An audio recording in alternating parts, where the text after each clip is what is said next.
Welcome and Eid Mubarak to those who are celebrating tonight.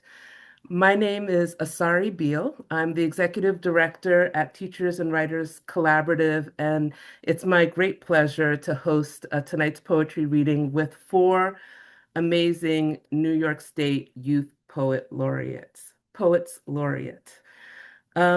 Before we get started, I just want to share a little bit about Teachers and Writers Collaborative if you don't know us. We were founded almost 60 years ago by writers who believed they could make a difference in the teaching of the literary arts and help students fall in love with writing. Some of the writers in our early years included amazing poets like June Jordan, Grace Paley, Muriel Rukeyser, Victor Hernandez Cruz, Herb Cole, Kenneth Koch, Philip Lopate, among others. Today, we continue the work that was started almost 60 years ago. We reach over 2,000 students annually in our Writer in the Schools programs in New York City, over 5,000 students in high school throughout New York State through our statewide poetry programs, and over 40,000 readers of our books and our online magazine, Teachers and Writers Magazine. Since 2023, Teachers and Writers has been hosting the Youth Poet Laureate program for New York State in partnership with Urban Word. And when Michael Sorelli from Urban Word reached out to me to ask if Teachers and Writers would want to take this on, it was sort of a no-brainer for me. What a wonderful opportunity to um, to get to know amazing talent in New York State. Um, each year I've just been blown away by the young poets who apply for this program. And I'm so excited to be able to have this platform for our four Youth Poet Laureates to share their work with you. So tonight you'll have a chance to hear from the past Youth Poet Laureates, Stephanie Pacheco, OlaRose Ndubuisi, and Vanessa New.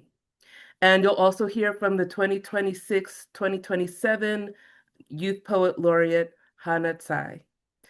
After they all read, we'll have a conversation to hear about what being a Youth Poet Laureate has meant to them.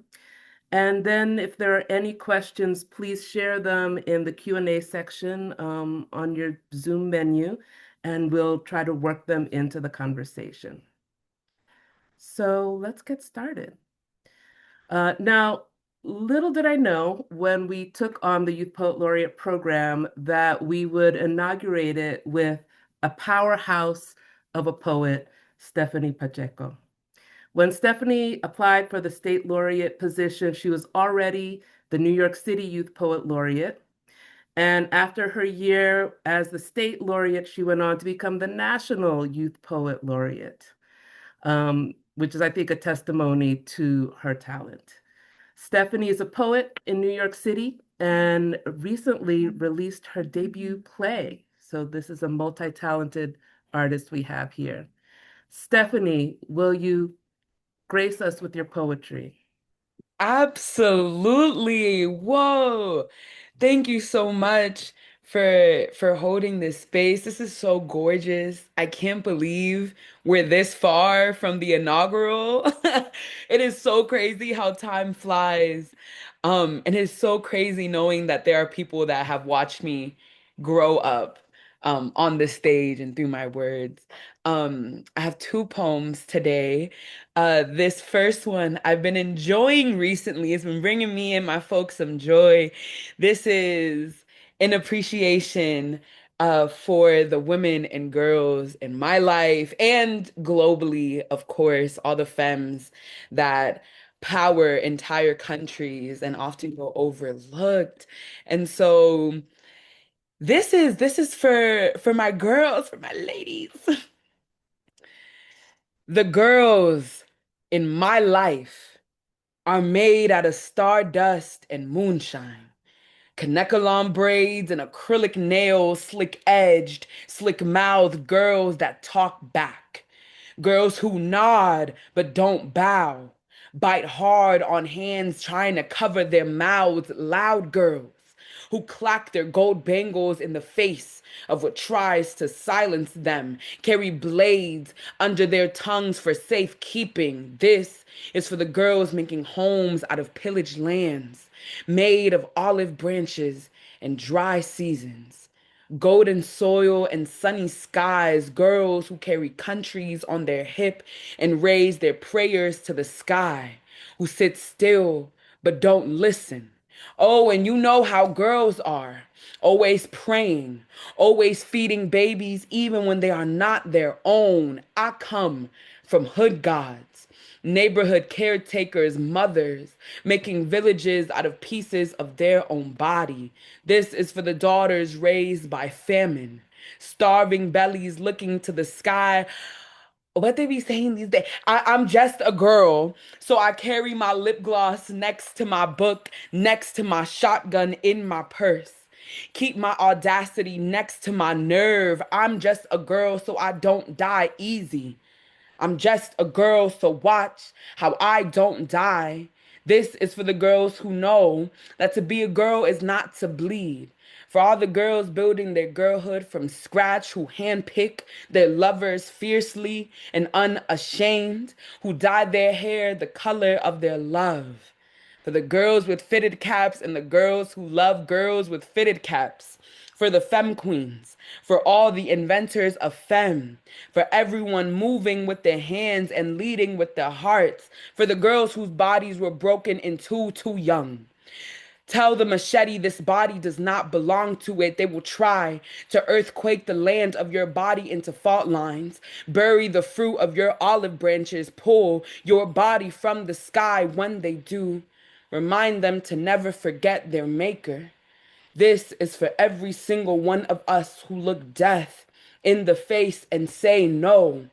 Because you know, girls, always trying to stay alive, always finding a way to live forever. That's my first piece. Thank you. This next one. In this period of my life, I've been really trying to write about the tension between grief and joy and celebration. It's summer in New York City, and every summer it's the same thing. The first 50-degree day in New York. I mean, y'all know what it's like. Y'all know what it's like. There's this bursting of joy across the city, and often in the seasons just before the summer, we're grappling with so much grief, with so much worry, and recently me and all of my friends have been trying to pep talk each other to survive just a little bit longer until we can see the sunrises again. And so this is that poem. It might grow, might evolve, but this is where it is. Tentatively called A Live Girl Summer or Finding Reasons to Live Under the Burning Sun. Once the leaves fall, I count my loved ones. By May, there are always less than I counted. Every pitch black season, I lose something, but not this year. Not on my watch. The opposite of death is dancing. As long as we are alive this summer, a bright blue Caribbean beach unfolds behind the skyline. My hair, sun bleached from the rays my coils swallow this summer. Money does not exist, but if it did, we would have it all. I smell pina coladas. Don't tell me you don't want a pina colada. There's always money for pineapple and coconut. There's always enough to share this summer. Our homegirl, remember her? That apartment came through and they saying it's nice. They saying we got the afty spot. They saying we ain't never got to be homeless again. Girl, come over. We just ran up a bag at the Trader Joe's. There's so much to go around. Don't worry about paying me back. The only figures that are real are ours. Brown skin kissing the sun back. Haven't we been waiting a lifetime for this kind of breathing? This summer, meet me on the parkway. Girl, don't tell me you're too sad for the parkway. Don't tell me you don't want to bust some like we used to. This sun calls for dancing. This thick heat calls for a dirty wine and grabber and outfits as thin as cell phone chargers. Tell your bestie to pull up. I don't care how long ago the last candle at her memorial was put out. Tell her to put her shoes on. They won't hurt us here. They can't find us in Bushwick. They not invited to the function. Imagine living long enough to meet a love like a Bad Bunny album.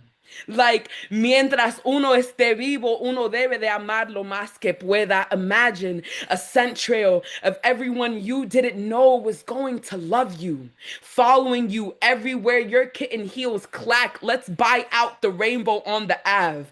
Get matching two pieces to take us into sunrise. No, take off that denim jacket. It's a juicy girl summer. It's thick bitch season. Clean girls got nothing on back rolls picking through sundresses, on arms of dough and thighs of steel. Come on, hurry. Don't you feel this? How it missed you too. How the sun was praying to see its daughter again.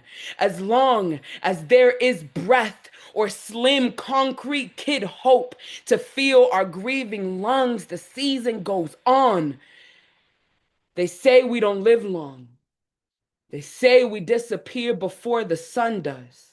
Say we all fade to pitch black. Don't you want to prove our allegiance to the sun gods? Don't you want to dance under the rain?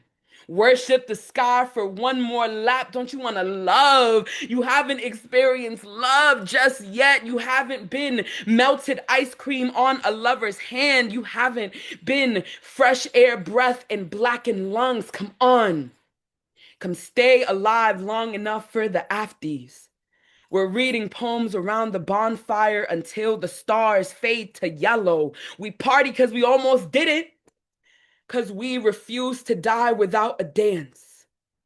They all gon' gag when they see us pop out. They know we hot like sun under this heavy city heat.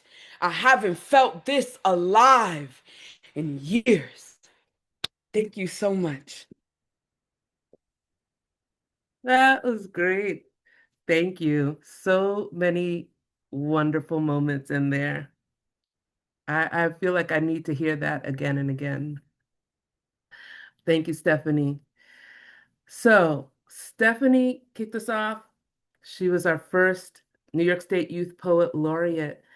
And what you should know about this program is that the Youth Poet Laureates are selected both based on their talents as poets, but also as based on their commitment to activism and to social justice and giving back to community. OlaRose Ndubuisi, who was our New York State Youth Poet Laureate from 2024 to 2025, is an amazing advocate on behalf of scoliosis awareness in that community. OlaRose is a student at Syracuse University in the BSMD program. And this summer, she's going to be a production crew member on a World War II documentary in Normandy, France. So once again, you know, the talent here is out off the charts. Ola Rose, will you please share your poem with us?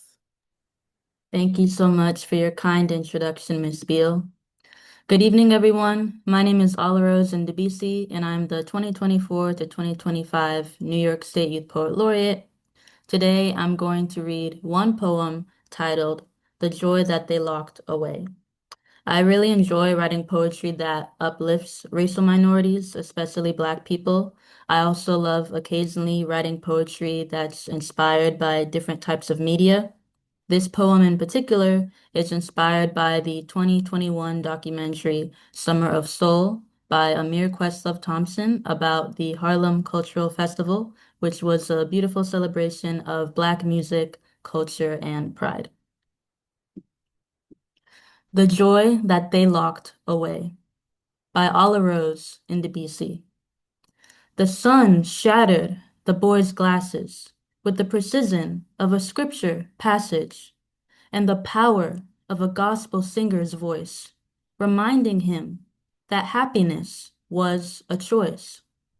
When he whistled a tune, hope squeezed through his pursed lips, trickled down his throat like soda, and finally laid down at the bottom of his stomach, like his friend sprawled on the grass beside him.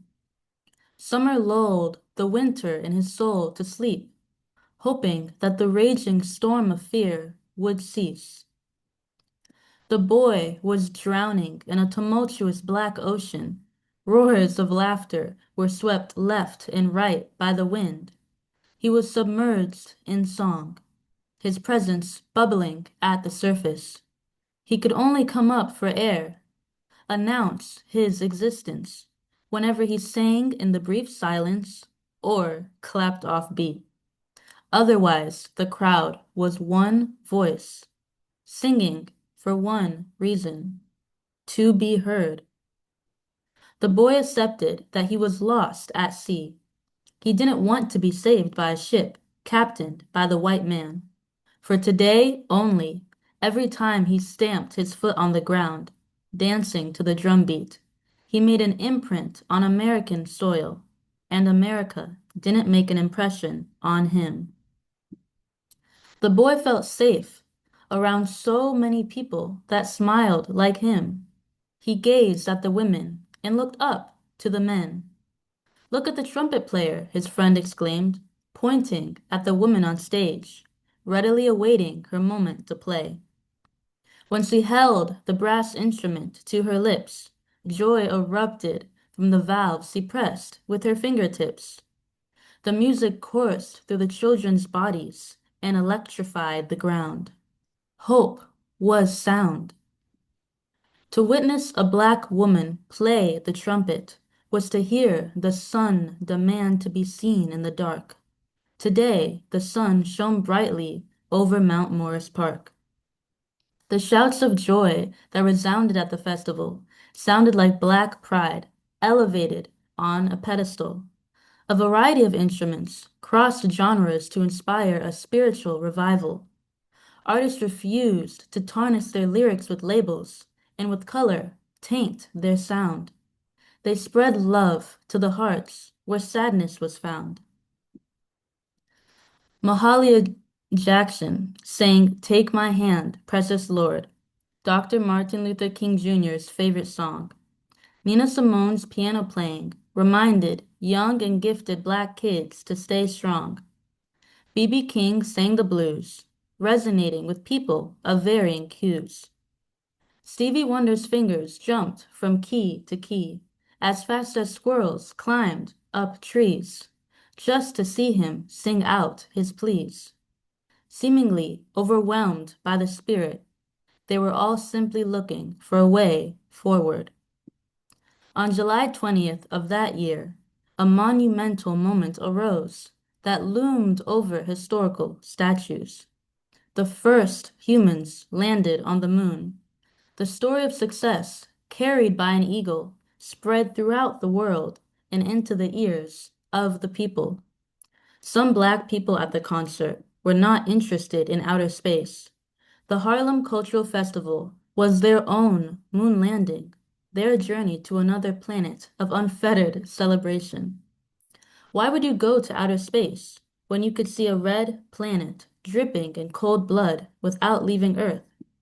Violence had dug potholes in the road to equity, 10 times the craters that dotted the moon. The moonlight helped certain people to blend in, but for others, it illuminated the bruises on their dark skin.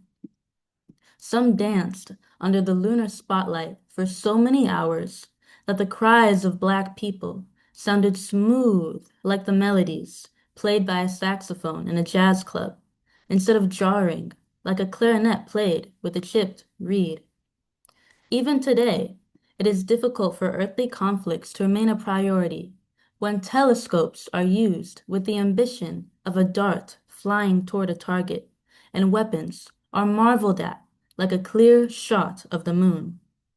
If one narrows their scope and looks long enough, the light in the eye of the universe starts to diminish as meteoroids fly towards celestial bodies and a child loses their innocence. With curiosity as the quivering finger that pulls the trigger, others shoot for the stars, aiming for something bigger. While events can shape or shatter our worldview, the journeys to outer space are what ground us as a human race, because they expand our horizons beyond the line that the setting sun hides behind.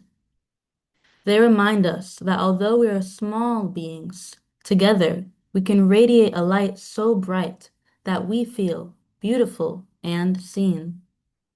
The Harlem Cultural Festival was recorded, but the footage was hidden for years. To indulge in the peace that wasn't often accorded, the concert goers stowed their fears. The erasers of history wanted our calls to action to be synonymous with the sounds of violence, rather than the strings of a violin. Pushing evidence into a basement, they tried to hide this joyful resistance, repackage our existence as whiteness painted black. It was the summer that didn't shine. It was the summer of 1969, until the joy that they locked away was unveiled in the light of a new day. Thank you. Nice. Thank you, OlaRose. I love the line, hope was sound. That's so good. And I could really imagine it. And I just have to give a shout out to Harlem because I'm right across the street from that Mount Morris Park where that took place. So thank you for sharing that. Okay, so the 2025-2026 Youth Poet Laureate for New York was Vanessa New. Vanessa is another multi-talented artist, both a poet and classical mezzo-soprano. She is just finishing her first year at Princeton, where she's a recovering physics major, and just got appointed as the artistic director of the Princeton Opera Company. Vanessa. Thank you so much for including the recovering physics major line. I appreciated that. And I also liked the way you pronounced mezzo soprano. I have, depending on how much time this ends up taking, 4 or 5 poems for you guys that I've written recently that I would like to share. It feels difficult to follow up to such incredible acts, but in the spirit of passing the torch, here are my poems. I recently saw a film. It was a film adaptation of the book The Stranger by Albert Camus. And here's a poem that I wrote after it. The Stranger. My arm splayed into your front. Your heart pumps. You wouldn't understand my strange associations. My finger ridging the horn of an Eid ram we killed hours ago. Cold, clear water lasering my thighs in Banja Luka. You tell me every day, every life will be the same. People die of inadequate emotion. Anyone would contort under your reflective eyes, your frictive lips, who unnervingly accept their want without question, would observe the encaustic light of the morning after, receive your hunger like tap water or resin. Anyone you would marry, because although you don't know what you are, there's the timbre of the Adhan booming over the waking city, the brittle curl of black hair at night. There's your tall, aquiline nose, and the way it sits between your two eyes, two globes, cold in their sockets. What do I know about you? You let me into your embrace. I probably should have prefaced this by talking a little more about the movie, but I didn't want to take too much time. But something that did stay with me was its commentary, as many of you probably know if you've read the book, on how one's morals are treated, especially, I think, in present day. Whether it is a crime to not feel empathy. And I think, especially now, when our political climate feels so distant from our everyday lives, how easy it is to think that something doesn't apply to us or that we are rather helpless in a situation. I think it does well to consider our own empathies and morals in such a dissociative environment. This next poem is, I hope I'll just read it to you. Triptych of people I wanted to be. I mean, if not Madonna, then at least that Jean-Paul Gaultier cone bra staring into the little horizons between camera lenses. That's how we describe the shape of experience, as emerging from a nipple of light, stretched out by gravity. Back then, it was way hotter, but everyone thinks that way about the past. I've thought of Vivienne Westwood in jealousy for owning half the universe. How I'd kill to light an Englishwoman's blunt with a little silver Saturn, wrapping her lungs in matrices of heat. I haven't even read Nana, and I know that's love. The origin of elements is the true punk. Didn't you know? Star sex came first. Quiet. And then the crash. Rough in love. I know and I look at a poem, and I still see myself as more like Li Bai than anyone would like to admit.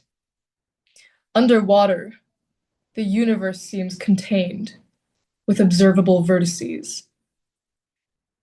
I understand, Li Bai, how everything you wanted seemed within reach, how expectation killed you. I cling to the same excuse, young enough to only see the zodiac belt and nothing else. This poem was also an abecedarian, so the beginning of every line was a letter of the alphabet, which obviously you couldn't really see. Yeah, Li Bai, for those of you who don't know, was an ancient Chinese poet who is rumored to have died from consuming too much wine and then chasing the moon into a river where he subsequently drowned. But it's Very poetic ending. Yeah, very, very poetic and very dubiously true. It's possible that he just died of overconsumption of alcohol, which I guess is also a very poetic ending in its own way. Okay, next poem is called 7 Minutes.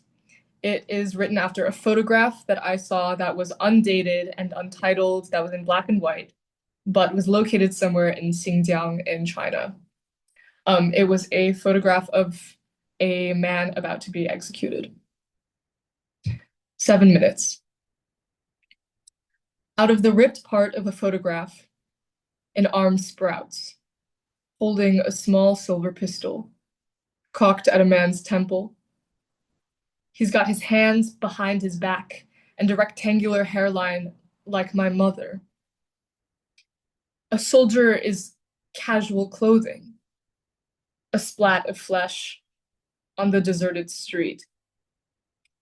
This soldier's gait, like my great aunt, always distracted somewhere other than the picture. At gunpoint, the man notices a heart behind the camera lens. In a different country, he is all of it. A surgeon pleading to an open chest. A sailor watching the huge pearl moon sinking in the marina. Soft halo of a rainbow. Its 1,000 watery splinters. He hears the wind, which sounds like a promise. You will have water. He closes his eyes. The cosmos slips one crooked hand down his throat, grabbing conviction. Tell me when it's over. His head is soft bone. Um, the next poem was also written in the locality of China. Um, this is actually about my hometown in Dali, Yunnan province. Um, it used to be very, very poor, as most places in China were within the last century. Um, but now it's being changed in ways that make it quite unrecognizable to me. And not necessarily in a bad way, just in the way that industrialism and tourism has changed many places in the world.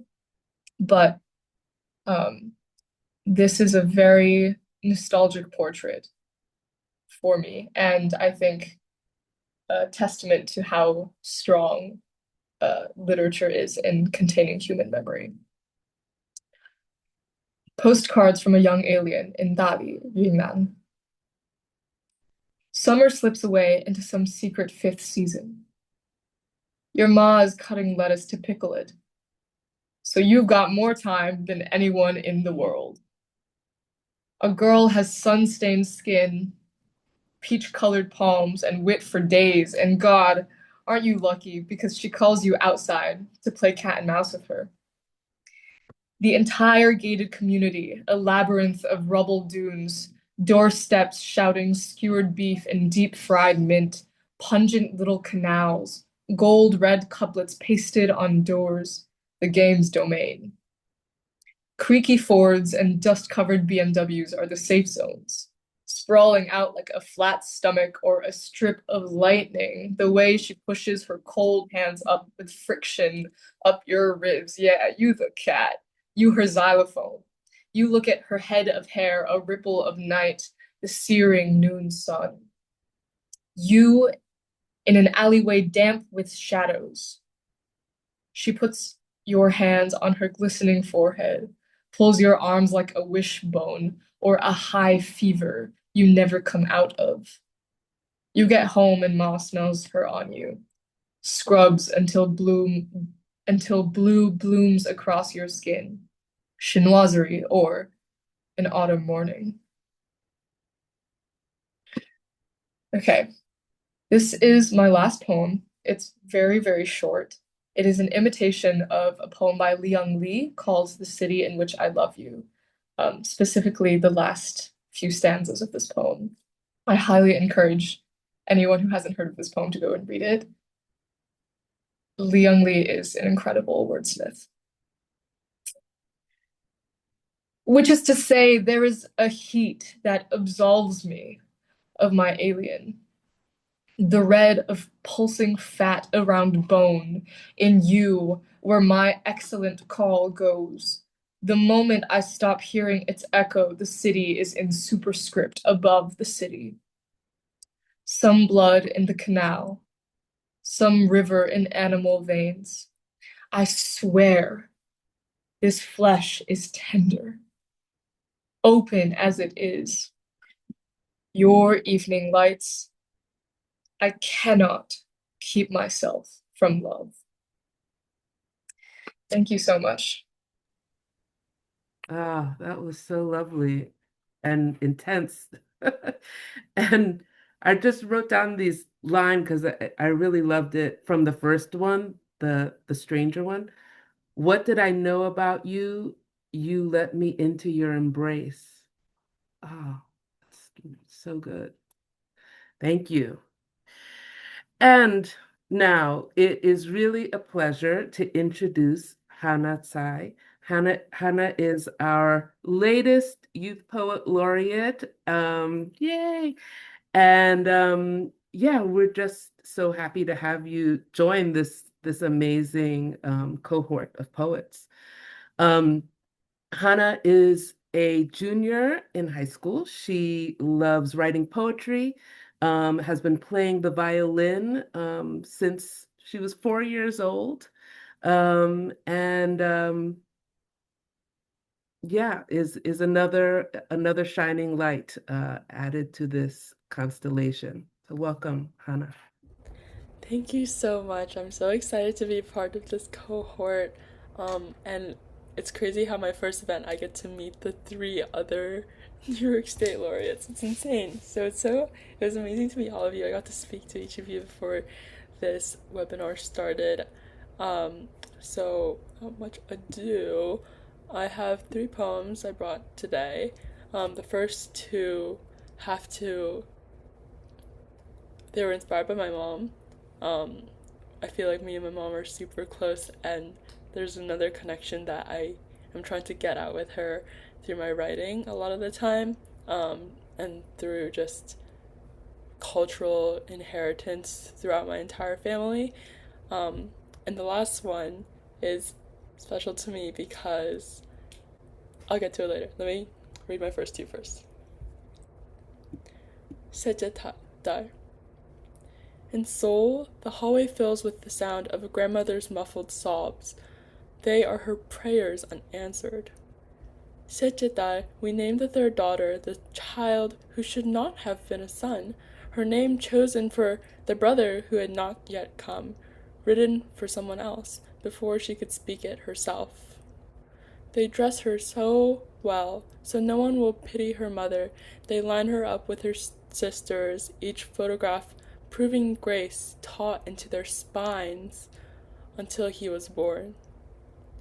Sejetar, they named the girl who wakes before dawn to follow her mother through the fish market, who hates it, who never thought she was allowed to say so, who keeps her smile in place, resentment hidden in the fraying hems of her hand-me-down dresses, who keeps herself invisible. She bends in translation, Sejetar, to third daughter, the girl who accepts her brother's blame without protest, who plays with her brother for hours because if he is unhappy, the whole house feels it, who never names her love conditional, never imagines her own life without shame woven into its threadbare cloth. She spent years wondering if her brother would even exist if she was a son.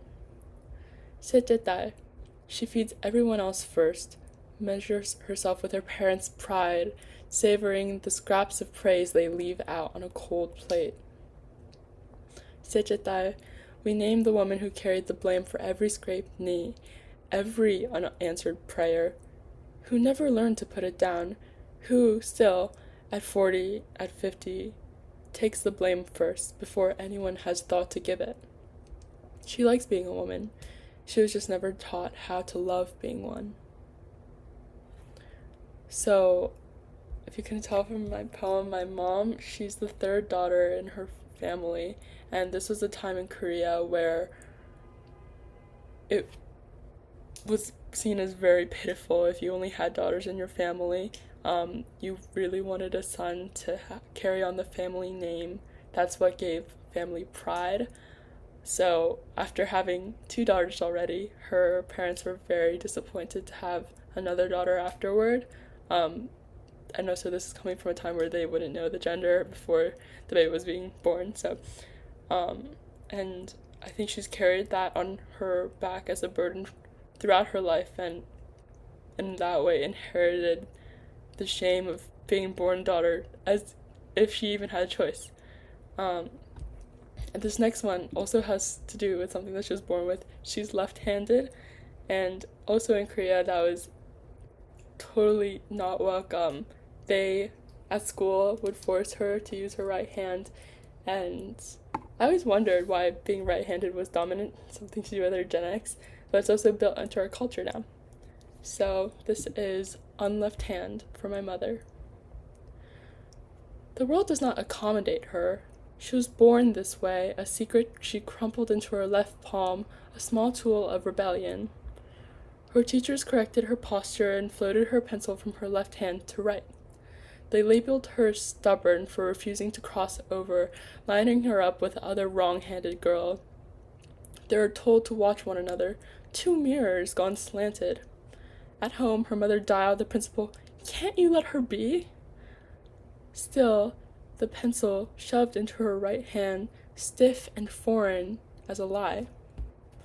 Still, the teacher insisted, this is easier, this is better. But switching implied betrayal of her own hand. As the graphite bruised the heel of her hand, her proof of resistance glimmered into the schoolhouse's fluorescence. Now she slices her fingers open apples, with knives made for another mother's grip, her bra clasps twist meant for the reach of another pair of feminine hands. The enter key stares up at her wrong-footed. Even doorknobs defy her, turn opposite ways. On the subway, her Metro card releases the turnstile with the wrong hand scrolling the news upside down. The world tilts away from her, not toward. Still, the right hand doesn't resent the left. Together, mine write this. And for my third and last poem, this is a short piece about the old street I used to live on.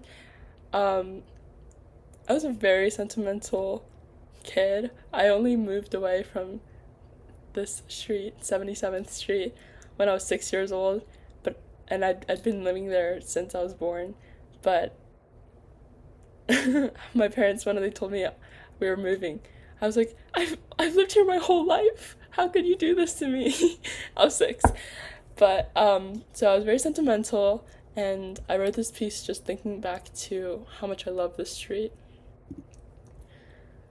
On East 77th Street. When the man in the hollow truck wipes the sweat from his unibrow with the sleeve of his right arm, I notice his old burn scar. One he later tells me he got from his first couple days in the city, spatula knives in both hands, smiling to always look benign.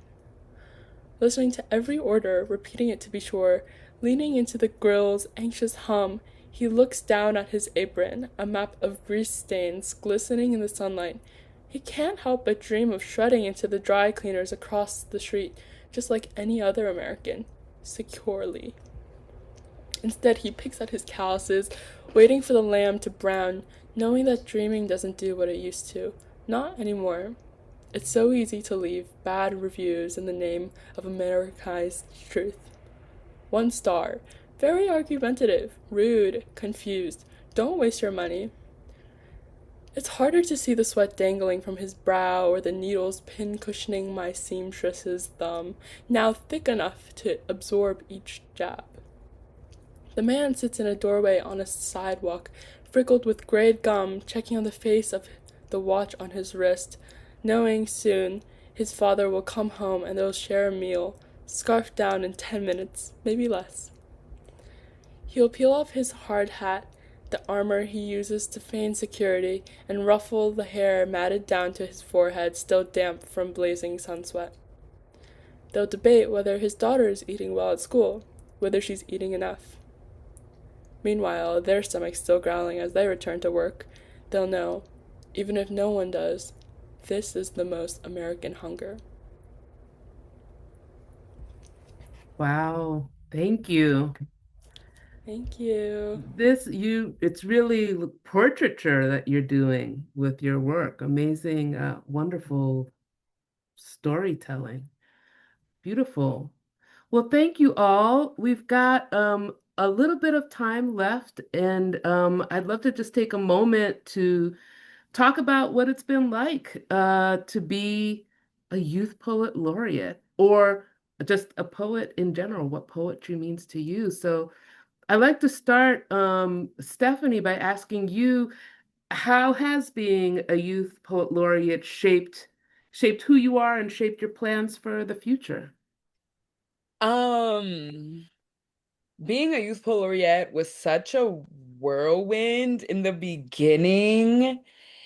It was so crazy. Like, after every time that I gained a Youth Poet Laureate title, my life was just getting crazier and crazier. It was just nuts. I mean, the kinds of opportunities that poetry has brought me to are nuts. And I think having this kind of visibility as a poet, um, having, yeah, yeah, having this kind of visibility as a poet has allowed so many people, so many spaces to find me and to find my poetry and to love my poetry. Um, and so having visibility has taken my poetry from some, I feel like poets, we're made to feel as like like forgotten artists. Like no one's really checking, the poets are somewhere in a library writing their poems. They're not rappers, they're not singers, like they're just a poet, which I think is completely false because over the past few years, like poetry, I've seen poetry in room because of me, because of, this title, because of us, of the poets. I've seen poetry in so many rooms and it is so well received in every room that it's in. And so I think this title and these titles have reminded me of just how far poetry can take all of us, can take the world, can take the country. And it has been a reminder to keep going in that direction. um Yeah, a yeah. 100%. I feel like the poet, the thing is the rappers and the singers, they're poets too. They're They're also poets they're part too. of the band of Yes, poets. Yeah. exactly. There is Of the truth every tellers, right? yes. The poets are the truth tellers. Um, I love how you talked about being the youth laureate, taking you into different spaces. OlaRose, I know that that's been the case for you too, especially as it connects with your advocacy work. Could you talk a little bit about that, about how sort of being a poet ambassador has led you into different spaces? Yes, 100%. Being a youth poet laureate and a poetry ambassador has definitely allowed me to take my poetry to new heights and reach new people and communities. I live in Pittsford, New York, and so the greater uh, Rochester, New York area, and I'm very grateful that I've been able to use poetry to impact my community in different ways. I think as poetry ambassadors, as youth poet laureates, we have a responsibility and also an opportunity to spotlight the truth, raise awareness of issues, but also reflect the importance of poetry for personal self-expression. Mm, I think my poetry definitely, um, I won't say like improved. I think I improved just as I continued to grow and practice, but I would say it took on a new level of depth when I started to write about my scoliosis. Scoliosis is a curvature of the spine. It's a medical condition that I have. I was diagnosed with it when I was 14, and it's caused me a lot of pain. But I've been able to use poetry to positively express myself and express what I've been going through. And I've been able to take this personal challenge and mm, find universal, relatable truths in there that connect with other people. In Rochester, New York, I lead writing and art workshops for kids ages 10 to 18 to teach them about scoliosis and how they can use creative outlets like writing and art to positively, express themselves, which has been something important to me. And also just, I guess, having the title of, the New York State Youth Poet Laureate, it's a title that brings me a lot of confidence in my abilities as a writer, but I think it also allows other people to have confidence in me and my communication ability and my ability to get things done. It's definitely also helped me, to get into a lot of rooms where I'm able to make change. I have the Finding Scoliosis Kindly Project, which is a nonprofit project that I founded at age 15 to raise awareness for scoliosis.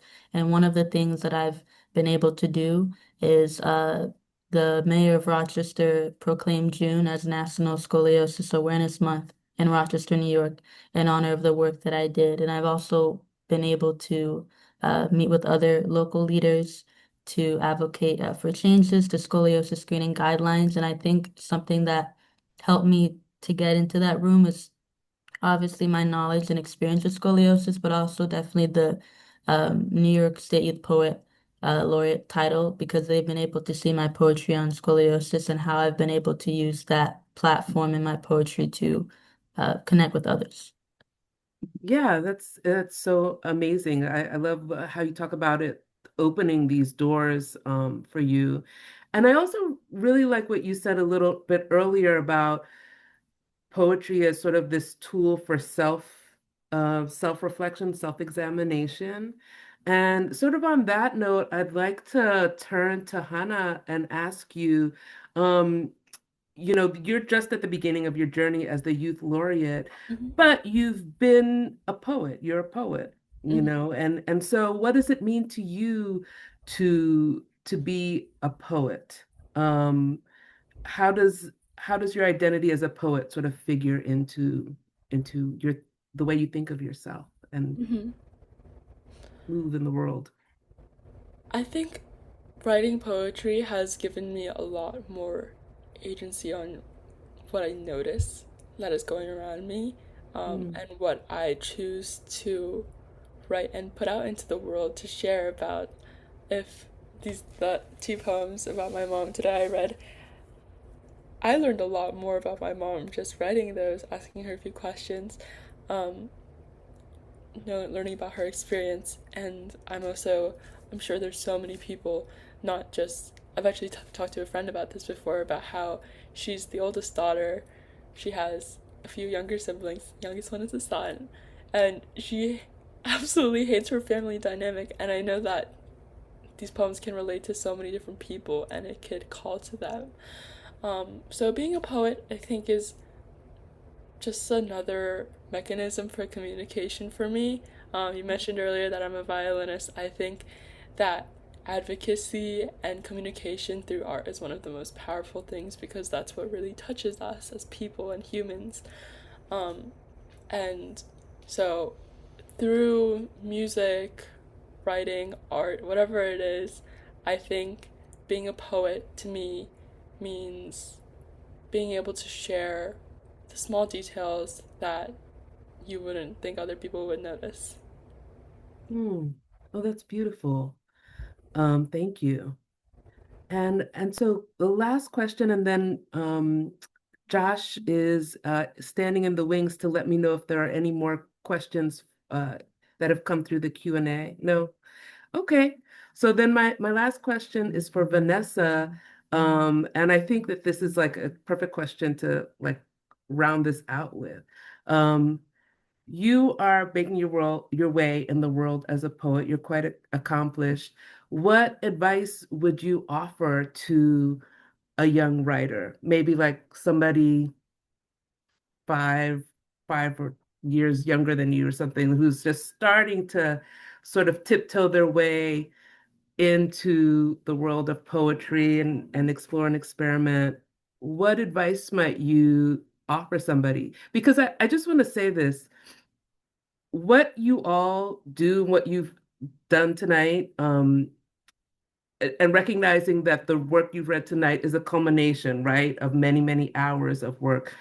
It takes a great amount of courage, right? So my question is like the thing that I'm always wondering is how do we get young people interested in writing and how do we keep them writing, right? Like how do we sustain that? So what advice would you offer to somebody who's just beginning to explore poetry? You said 5 years younger, and in my brain, I went, oh my God, that means like 9. And then I realized, no, that actually means 13. And I'm getting old without realizing it. Um, that is such a like strange way to think about it because when I was getting into poetry, like when people ask me how I got into poetry, I don't know how to respond because it's something that just sort of started happening. Like I just started writing a poem and then I was like I should maybe do something with it, but there wasn't really anything that like there wasn't a button that I pushed that like made me get into poetry. I think there are certainly like outlooks that you can have that are very conducive to like jump starting a professional career in poetry. Like saying yes to everything and finding every opportunity that you can for yourself instead of expecting it to come to you. Like when I was 13, I was going on Google and being like, poetry near me, which is kind of embarrassing, I'm not gonna lie. But it's like not embarrassing because a girl's got to do what a girl's got to do. You were And looking for your people. yeah, and I was looking for my people. Thank you so much, Asari. You always put things so much better than I do. Um, and like doing everything that you can to get what you want and not being afraid of throwing yourself into an environment that you're very you feel alien in, that you don't feel welcome in at first, but being audacious enough to carve out a space for yourself in that place that seems so terrifying. That is like that's going to be probably the most helpful thing that you do for yourself in trying to make something as perhaps misunderstood as poetry um, into something professional. And I think obviously everyone has a different definition of what professionalism is or what being a professional poet is. I don't think that I would give an answer that I myself find very satisfactory. Um, but I do think that there is a certain degree of openness and of the ability to embrace that they terrify that I find extremely admirable and very common in a lot of my poet friends. Um, yeah, the ability to go out there and fuck shit up and horrify and be be totally at ease. I think even when you're not at ease, that's something that is very, very valuable right now. Being totally at ease even when you're not at ease. I think that I'm still learning how to do that. But yeah. I think the you said the word audacity, and I think that's at the heart of it. We need your audacious voices. And so, on that note, I want to thank you, poets, for coming out today. Teachers and Writers is going to be having another youth reading at Governor's Island. So, for those of you who are watching, I hope you'll come out and join us in July at the New York City Poetry Festival. And I also want to give a special thanks to the poets who have served as judges. Each year that we've done this, we've convened a panel of esteemed poets who are poet laureates in their own right to select the poets that you saw today. And so shout out this year to the Bronx Poet Laureate Kay Poema, Nassau Poet Laureate Alan Semerjian. Um, I hope I don't get this wrong. Onondaga County Poet Laureate Georgia Popoff. And to past poets who have served as judges, um, Trace Howard DePass, um, Maria Lisella, I believe, was a judge one year. She was a Queens Poet Laureate. And the first year we had Willie Perdomo, who was a New York State Poet Laureate, serve. So thank you, poets. We need your voices in the world. Thank you for being here. And I hope to see you all again soon.